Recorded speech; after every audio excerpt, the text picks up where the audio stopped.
అందరికీ నమస్కారం.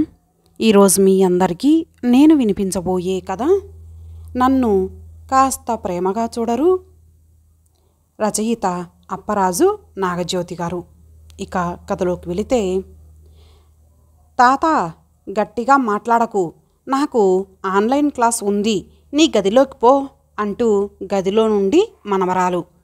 కంపు కొడుతున్నావు తాత, ఇక్కడ నుండి వెళ్ళు, చీటికి మాటికి హాల్లోకి రావద్దని ఎన్నిసార్లు చెప్పాలి నీకు అంటూ మనవడు. ఛ సంధ్యవేళ సోఫాలో పడుకోవద్దని ఓసారి చెప్తే అర్థం కాదా? మనిషికో మాట అన్నారు, వెళ్ళండి ఇక్కడి నుండి అంటూ కోడలు. చిత్కరిస్తున్నారమ్మా. ఆ ఇంట్లో ఈ ముసలాడిపై విసుక్కునేవారే తప్ప ఆదరంగా పలకరించేవారు లేరు. ఈవేళ ఉదయం బ్రష్ చేసుకున్నాక హాల్లోకి రాబోతుంటే గడేల్మంటూ నా మొహంపైనే తలుపు వేసిందమ్మా కోడలు. నాన్న చెబుతున్నది వింటుంటే నాకు కళ్ళనీళ్ళు ఆగడం లేదు. జైల్లో ఉన్నట్టుగా ఉందమ్మా అక్కడ. నేను హాల్లోకి రాకూడదు, చివరికి భోజనం కూడా అందరితో కలిసి డైనింగ్ టేబుల్ పైన చేసేందుకు లేదమ్మా. ఉదయమే ఒక పళ్ళెంలో అన్నీ వడ్డించి గదిలో పెట్టేసి వెళ్తాడు మీ తమ్ముడు. ఇక ఆ తర్వాత తొంగి చూడరెవ్వరు. రోజంతా వెనకాలనున్న ఆ చిన్న గదిలోనే బిక్కుబిక్కుమంటూ గడపడం నా వల్ల కావడం లేదు.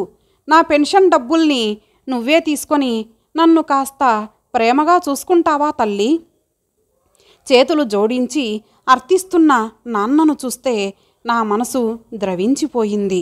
ఒకప్పుడు ఎప్పుడు తమ్ముడి దగ్గరే ఉంటారు, అప్పుడప్పుడైనా నువ్వు అమ్మ వచ్చి మా ఇళ్లలోనూ ఉండొచ్చుగా నాన్న, మీకు మార్పుగా ఉంటుంది అని నేను చెల్లి ఎన్నిసార్లు అడిగినా మేము కొడుకు ఇంట్లో ఉండటమే విధాయకం, పుట్టింటికి మీరు మీ కుటుంబాలతో వచ్చిపోతూ ఉండటమే మర్యాద అని చెప్పిన నాన్న ఈవేళ నన్ను మీ ఇంట్లో ఉంచుకొని నాకు ఇంత ముద్ద వెయ్యండమ్మా అన్నట్టు దీనంగా అర్థించడం నా మనసును కలిచివేస్తోంది. అమ్మ ఉన్నంతకాలము బాగానే నడిచిన ఇల్లు ఆ తర్వాత దిక్కు దివానం లేనట్టుగా అయ్యింది. బతికున్నన్నాళ్ళు నాదాకా ఏదీ రానీకుండా మీ అమ్మే అన్నీ నిభాయించుకుంటూ వచ్చింది. అప్పుడు ఆవిడ విలువ నాకు తెలియలేదు. డబ్బులు సంపాదించడం నా ధర్మం, ఇంటిని నడపడం ఆవిడ విధి అనుకునేవాడిని. అంతేనా, దుబారా చేస్తుందేమోనన్న భయంతో ఇంటి ఖర్చులకి కూడా ఆచితూచి డబ్బులు ఇస్తుండేవాడిని. దాంతోనే సరిపెట్టుకుంటూ తన కోసం ఎన్నడూ ఏమీ అడగకుండానే వెళ్ళిపోయింది మీ అమ్మ. ఒక్కనాడు నా చేత్తో నేను ప్రేమగా ఓ చీరో చిన్నమెత్తు బంగారమో తనకి కొనిపెట్టింది లేదు. కడదాకా అలాగే బతికింది మీ అమ్మ. నోరు తెరిచి ఎన్నడూ ఏదీ కోరని మీ అమ్మ ఆ రోజున ఇంటిని మీ తమ్ముడి పేర రిజిస్టర్ చేయిస్తానంటే మాత్రం వద్దంటూ అడ్డుపడింది. కావాలంటే మీ తదనంతరం అని రాయించండి అంది. మగాడినన్న అహంతో ఆవేళ భార్య మాటని నేను ఖాతరు చేయలేదు. తనకు తానే చెప్పుకుంటున్నట్టుగా నాన్న మాట్లాడుతుంటే మౌనంగా వింటున్నాను. నాకంటే 10 సంవత్సరాలు చిన్నది మీ అమ్మ. నా తర్వాత తను పోతుందనుకున్నానే తప్ప ఇలా తనే ముందు వెళ్ళిపోతుందని ఎన్నడూ ఊహించలేదు. పోనీలే, వెళ్ళిపోయి తను సుఖపడింది, పాపి చిరాయు అన్నట్టు నేనేమో ఇలా, అంతా నా ప్రారబ్ధం అంటూ నాన్న తలబాదుకుంటూ ఉంటే, ఊరుకోండి నాన్న, కష్టాలు కలకాలం ఉండవని మీరే మాకు చెబుతుండేవారుగా, అన్నీ సర్దుకుంటాయి, బాధపడకండి, క్రికెట్ మ్యాచ్ వస్తోంది టీవీలో, చూస్తూ ఉండండి అని ఓదార్చి వంటింట్లోకి వెళ్ళి పాలల్లో హార్లిక్స్ కలిపి తీసుకొచ్చి గ్లాసు నాన్న చేతికి అందించాను. నీకు శ్రమ కలిగిస్తున్నానమ్మా, మాకు దగ్గరలో ఉన్న పాపానికి ఇలా ప్రతిరోజు మీ ఇంటికి వచ్చి నిన్ను అల్లుడు గారిని ఇబ్బంది పెడుతున్నాను అంటూ గ్లాస్ అందుకున్నారు నాన్న. అయ్యో, ఇందులో ఇబ్బంది ఏముంది నాన్న, కూతురిగా నేను ఈ మాత్రం చేయలేనా మీకోసం అన్నాను నాన్న మాటలకి నొచ్చుకుంటూ. క్రికెట్ పైన ఇష్టంతో తాత్కాలికంగా తన బాధను మర్చిపోయి టీవీలో లీనమయ్యారు నాన్న. కానీ నేను మాత్రం అలా స్థిమితంగా ఉండలేకపోతున్నాను. నాన్న పరిస్థితి చూస్తుంటే చాలా బాధగా ఉంది. అలాగని ఏం చేయాలో కూడా తోచడం లేదు. మార్గం ఏదీ కానరావడం లేదు. తమ్ముడిని మందలిస్తే నాన్న పరిస్థితి పెనం మీద నుండి పొయ్యిలోకి పడినట్టవుతుందేమోనన్న భయం. అప్పటికి మొన్న చూచాయగా చెప్పాను వాడికి. దానికి వాడు, నా వల్ల చేయగలిగినంత చేస్తున్నానక్క, నాన్నని నేను బాగా చూసుకోవడం లేదని మీకనిపిస్తే మీరిద్దరూ తీసుకెళ్ళి నెత్తిన పెట్టుకొని చూసుకోండి అనేశాడు, నన్ను చెల్లిని కలిపేసి. ఇంకా గట్టిగా ఏమైనా అన్నానంటే ఆ పిసరంత బంధము పుటుక్కున తెగిపోతుందని మౌనంగా ఉండిపోయాను. నిజానికి నాన్నని నా వద్దే ఉంచుకోవాలని నాకు ఉంది. కానీ అందుకు మా వారు సుముఖంగా లేరు. మా అమ్మా నాన్నలని చూడటం కొడుకుగా నా బాధ్యత కాబట్టి వాళ్ళని చివరిదాకా నా వద్దే పెట్టుకుని చూసుకున్నాను. ఈ ఇంటి కోడలిగా, నా భార్యగా నా మాటని గౌరవించి నువ్వు వాళ్ళకి అన్నీ ఓపిగ్గా చేశావు. అమ్మ పోయిన ఈ 4 మాసాల నుండేగా నీకు కాస్త ఖాళీ చిక్కింది. ఇప్పుడు నీకు వయసైపోయింది, ఆరోగ్యము అంత బాగలేదు.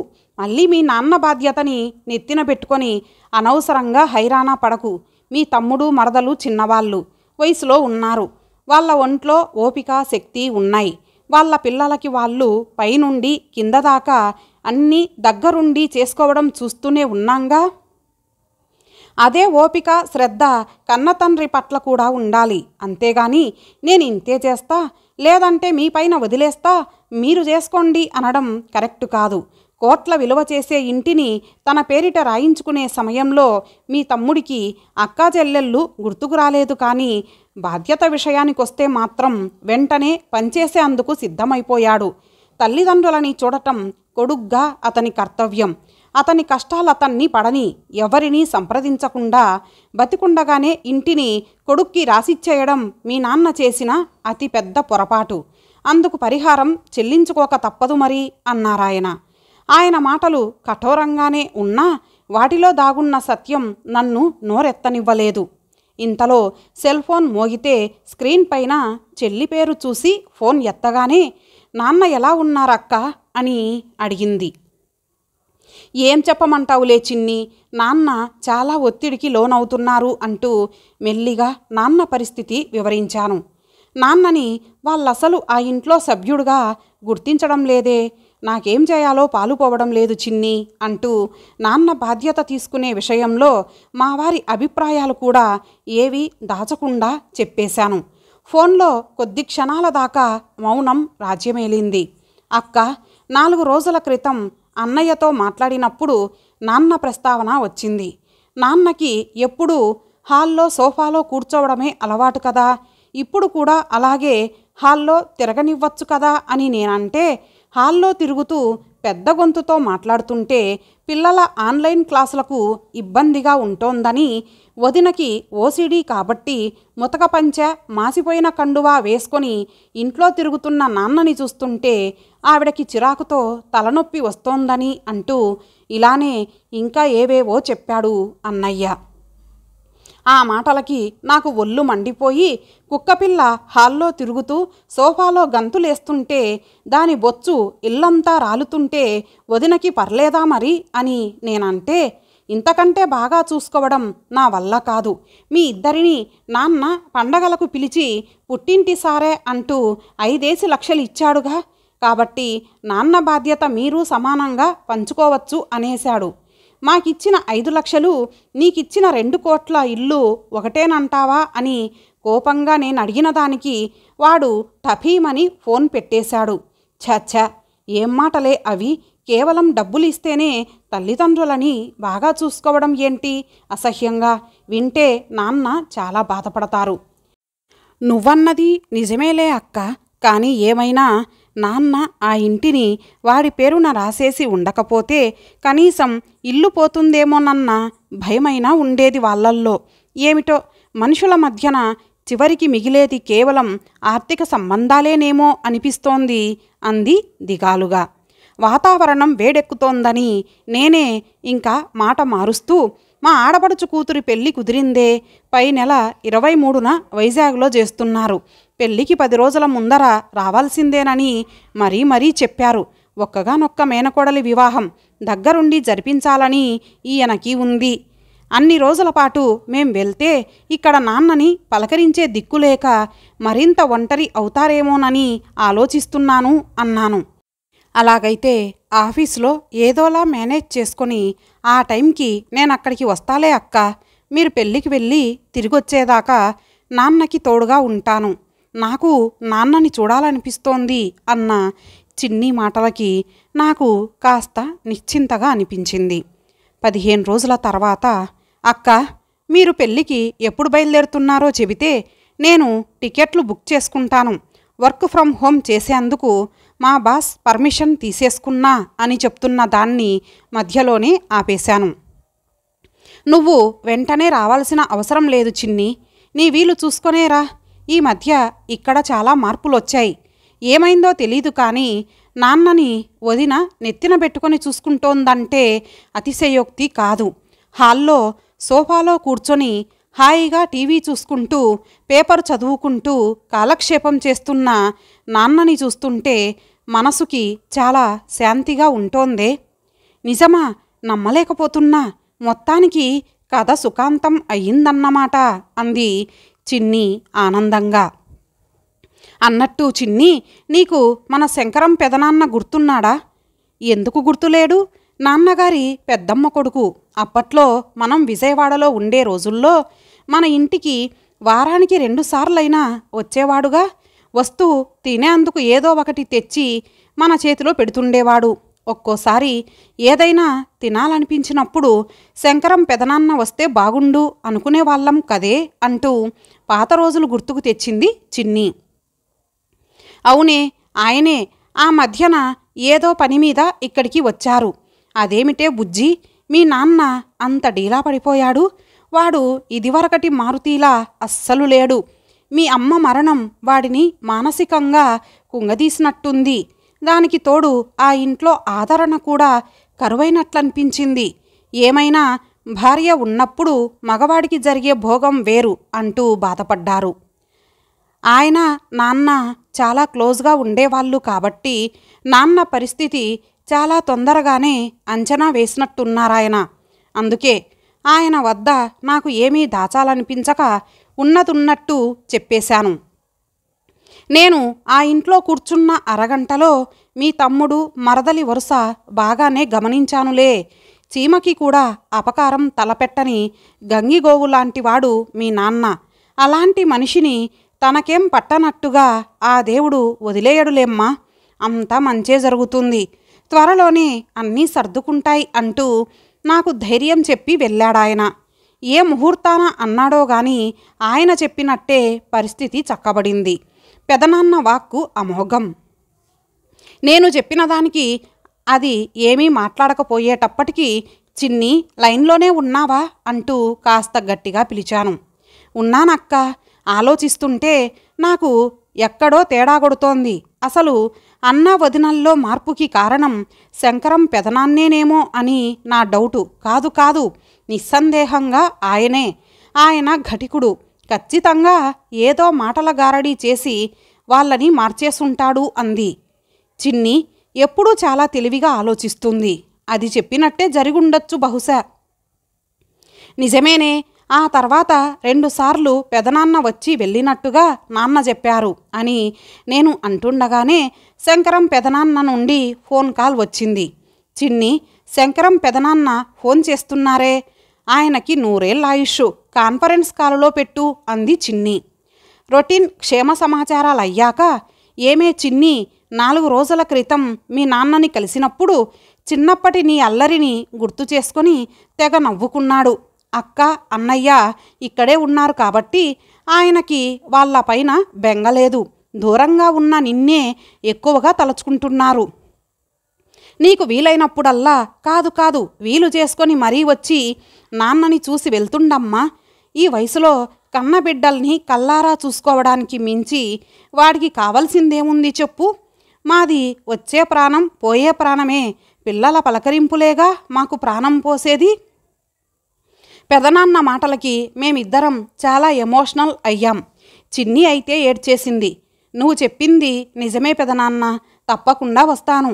ఎప్పట్లా వారం 10 రోజులు కాకుండా ఈసారి నెల రోజులు ఉండేటట్టుగా వస్తాను అన్న దాని మాటలకి పెదనాన్న చాలా సంతోషించారు. ఆ తర్వాత ఆయన ఫోన్ పెట్టేయబోతుంటే, ఆగాగు పెదనాన్న, ఒక విషయం చెప్పు. ఏం మంత్రం వేసి మా అన్న వదినల్ని మార్చావు? వాళ్ళిప్పుడు మా నాన్నని నెత్తిన పెట్టుకుని చూస్తున్నారని అక్క చెప్పింది అంటూ ఆత్రంగా అడిగింది చిన్ని. దాని మాటలకి పెద్దగా నవ్వేసి, మంత్రమూ లేదు తంత్రమూ లేదే, అయినా పెద్ద చదువులు చదివి విదేశాలు తిరుగుతున్న నీకు మంత్రాలకు చింతకాయలు రాలవని తెలీదా ఏంటి? దేనికైనా సమయం రావాలంతే అనేసి ఫోన్ పెట్టేశాడు పెదనాన్న. హతోస్మి. అయితే అన్నావదినల్లో మార్పుకి కారణం ఇక చిదంబర రహస్యమే అంది చిన్ని. అయితే అనుకోకుండా మరుసటి రోజే ఆ చిదంబర రహస్యం బట్టబయలయ్యింది. కూచిమంచి శంకరం గారికి జీవిత సాఫల్య పురస్కారం అంటూ ఉదయమే దినపత్రికలో వచ్చిన వార్త వెనకే నా కళ్ళు పరుగులు తీశాయి. 7 వయసులోనూ అలు పెరగకుండా సంఘసేవ చేస్తున్న మహనీయులు కూచిమంచి శంకరం గారు. కన్న తల్లిదండ్రుల్ని వృద్ధాప్యంలో అలక్ష్యం చేస్తూ వారి ఆలనా పాలనా చూడకుండా కర్కోటకంగా ప్రవర్తిస్తున్న ఈ తరం పిల్లలెందరినో ఆయన తనదైన శైలిలో దారికి తెచ్చారు. ఆస్తులని తమ పేరిట గిఫ్టుగా బదలాయింపు చేసేదాకా ప్రేమగా ఉన్న పిల్లలు ఆస్తి ఒకసారి వాళ్ళ సొంతమైన తర్వాత తల్లిదండ్రుల్ని పట్టించుకోకుండా వదిలేస్తున్నారు. కొంతమంది కొడుకులైతే మరింత నిర్దాక్షిణ్యంగా గజ్జి కుక్కల్ని దూరంగా వదిలేసిన చందాన వృద్ధులు, నిస్సహాయులు, బలహీనులు అయిన తల్లిదండ్రులకి మాయమాటలు చెప్పి తీసుకెళ్ళి తెలియని స్థలంలో వదిలేసి మా వాళ్ళు కనిపించడం లేదు అంటూ తూతూ మంత్రంగా పోలీస్ స్టేషన్లో ఫిర్యాదిచ్చి చేతులు దులిపేసుకుంటున్నారు. ఇటువంటి సంఘటనల్ని దృష్టిలో పెట్టుకున్న భారత ప్రభుత్వం వృద్ధుల రక్షణ కోసం ఎన్నో చట్టాల్ని చేసింది. కోర్టులు కూడా ఈ విషయంలో వృద్ధులకు అనుకూలంగానే తీర్పులనిస్తున్నాయి. అలాంటి చట్టాల్లో ఒకటి, ఆస్తిని పిల్లలకి గిఫ్ట్ డీడ్గా ఇచ్చేసిన అనంతరం ఆ పిల్లలు తల్లిదండ్రుల బాగోగులు చూసుకోకపోతే ఆ గిఫ్ట్ డీడ్ని రద్దు చేసుకునే వెసులుబాటుని కల్పిస్తోంది. అయితే దాని గురించి చాలామంది వృద్ధులకు తెలియదు. అథవా తెలిసినా కన్నబిడ్డలకి వ్యతిరేకంగా కోర్టుకెక్కేందుకు వాళ్ళు ఎంతమాత్రమూ ఇష్టపడటం లేదు, సాహసించడం లేదు. అలాంటి వారికి ఈ చట్టాల గురించి వివరించి వాళ్ళలో ధైర్యాన్ని నింపి అండగా నిలబడి వాళ్ళ తరపున పోరాడటమనే మహత్కార్యాన్ని శంకరం గారు తమ భుజస్కంధాలకెత్తుకున్నారు. ఈ పోరాటంలో ఆయనకి తోడుగా కొన్ని ఎన్జిఓలతో పాటు కొందరు లాయర్లు నిలబడుతున్నారు. గత కొన్ని సంవత్సరాలుగా వృద్ధాశ్రమాలు, రైల్వే స్టేషన్లు, బస్టాండుల్లాంటి ప్రదేశాల్లో స్వయంగా తిరిగి తన దృష్టికి వచ్చిన వృద్ధులకి శంకరం గారు చట్టరీత్యా న్యాయం జరిపించారు. నిజానికి చాలా కేసుల్ని కోర్టు దాకా రానీకుండానే తన మృదువైన మాటలతో, కొండకచో చిన్న బెదిరింపుతోనో పరిష్కరించారాయన. ఆ మహనీయుని పుణ్యాన ఈవేళ ప్రశాంతంగా జీవితాన్ని గడుపుతున్న వృద్ధులంతా ఏకమై భగవంతుడు ఆయనకి 100 ఏళ్ల ఆయుర్దాయాన్ని ప్రసాదించాలని దీవిస్తూ తలపెట్టిన ఈ సన్మాన కార్యక్రమానికి మనసున్న వారంతా ఆహ్వానితులే. అదండి సంగతి. తనకు ఏ సంబంధమూ లేని వారి శ్రేయస్సుకే అంతలా పాటుపడుతున్న శంకరం పెదనాన్న తన తమ్ముడు, ఆత్మీయుడు అయిన మా నాన్నకి అన్యాయం జరుగుతుంటే చూస్తూ ఊరుకుంటాడా మరి? శంకరం పెదనాన్న లాంటి పెద్దలు ఈ భూమి మీద ఉన్నంతకాలము నన్ను కాస్త ప్రేమగా చూడరు అంటూ కన్నబిడ్డల్ని అర్థించవలసిన దౌర్భాగ్యం ఏ తల్లిదండ్రులకి కలగదు, కలగకూడదు. ఇంతటితో ఈ కథ సమాప్తం. మరలా మరొక మంచి కథతో కలుద్దాం. అంతవరకు సెలవు. నమస్తే.